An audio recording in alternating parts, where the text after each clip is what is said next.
here today is, my name is Mele, and I'd like to thank everyone who made this possible, anybody who's here tonight.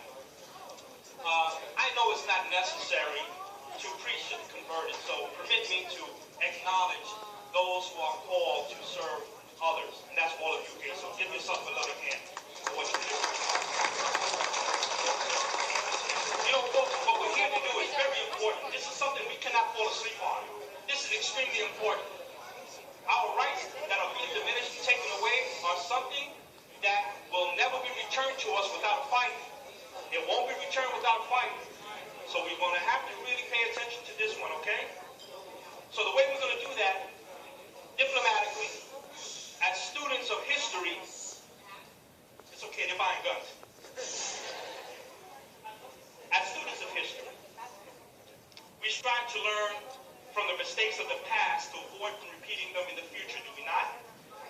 So I'd like to express my admiration for the NRA, our host here, because in our history, they have always been at the forefront of protecting American civil liberties and the individual rights of free people.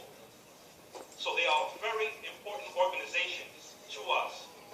I was impressed to learn that the NRA was established by clergymen arming freed slaves to protect themselves against the Ku Klux Klan. Did you know that? I didn't know that. That's something that we need to communicate to many of our opponents and detractors. So I'm honored, as you are, to be associated with an organization of such a proud history. That is our history. Now, isn't it ironic? Is it not ironic that the NRA, again, is called upon to help preserve the rights of free Americans right here in New York, the first capital of the United States of God bless America? How ironic is that? Our opponents have accused us of being unreasonable, of lacking common sense. Common sense, devoid of reality, is useless. Is it not? So, is it unreasonable to protect the Bill of Rights? In history, no government has ever disarmed their population to free them or protect them. So let us learn from the lessons of history.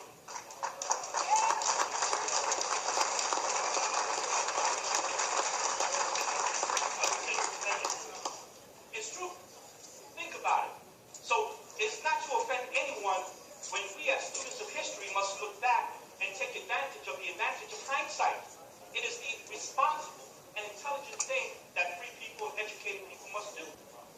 So what is unreasonable about questioning the efficacy of a law that is intended to protect us but renders us unprotected? What is unreasonable about resisting being rendered helpless? If the true reason is for our own protection, then in what better hands will firearms be than in our own?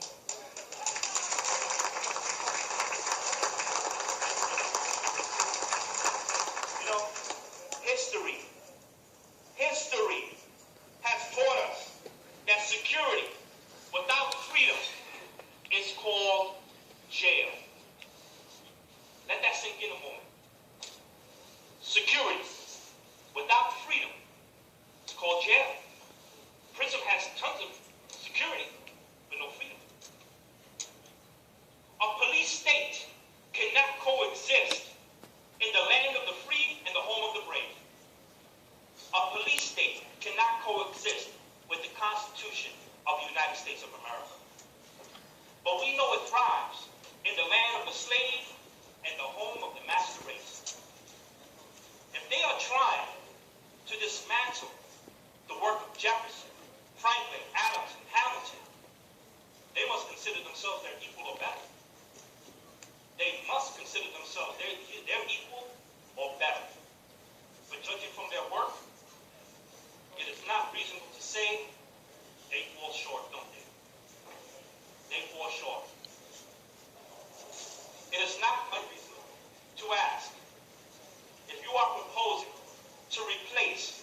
trying to change the Constitution.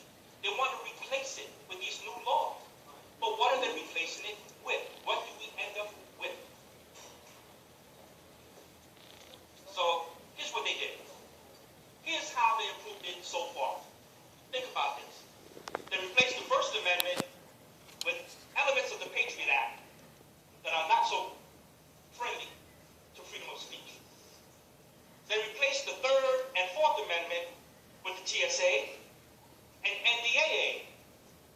They take away your right to your privacy, your right to be secure in yourself, your person, and your documents. And then they also turn around and take away your right to free trial, to see your, to face your accusers, to be taken away and locked up indefinitely. That's what they've done so far. Wake up, America. We need to wake up, and wake up quickly in a hurry.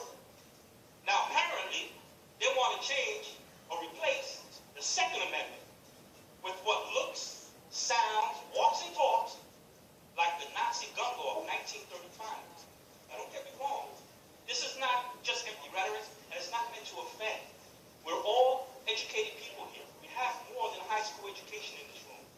And the people that we talk to, we want to talk to and ask for objective journalism here. Now, make a scholarly, side-by-side comparison of the verbiage, of the intent, and the outcome of the current law in question. The current law in question. Take that law, those two laws, sanitize them, and compare them side by side as you would in university. And you know what you will find? You will find that the similarities are alarming. The similarities are striking. And any student of history, and any person who lived during that time in our history will tell you that it is wrong, that it doesn't work, that it only leads to disaster.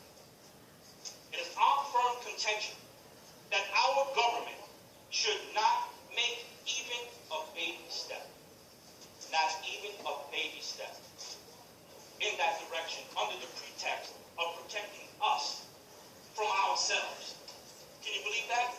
This is all about protecting this room, us, from ourselves. I urge support for the NRA. Sound that alarm. I urge the NRA to continue to try and reason with the unreasonable by every law, every means under the Constitution that we have available to us. But I also urge that we resist the temptation of compromising our freedom, because freedom is a zero-sum equation, my friends. It's a zero-sum equation. We are not looking for amendments. We are looking for the repeal and abolishment. So we cannot compromise our freedoms. Now I look around our current political leadership, and I do not find any modern-day Patrick Henrys, Adams, Jeffersons, and in my opinion, most assuredly, there's no Lincolns in the White House today. But I look around this room, and here lives and breathes the spirit of the revolutionaries. And we need to inspire and re-inject that spirit of the revolutionaries into our government officials, into the halls of Congress, into the Assembly, into the Senate, and yes, into the governor's office. We need to revive that revolutionary spirit yet again. So in that spirit, let it be known to the opponents of the Bill of Rights and offenders of the U.S. Constitution, you will not dilute, dismantle, or abolish it, at least not without a fight. Am I right? Am I right? I don't know. Am I right?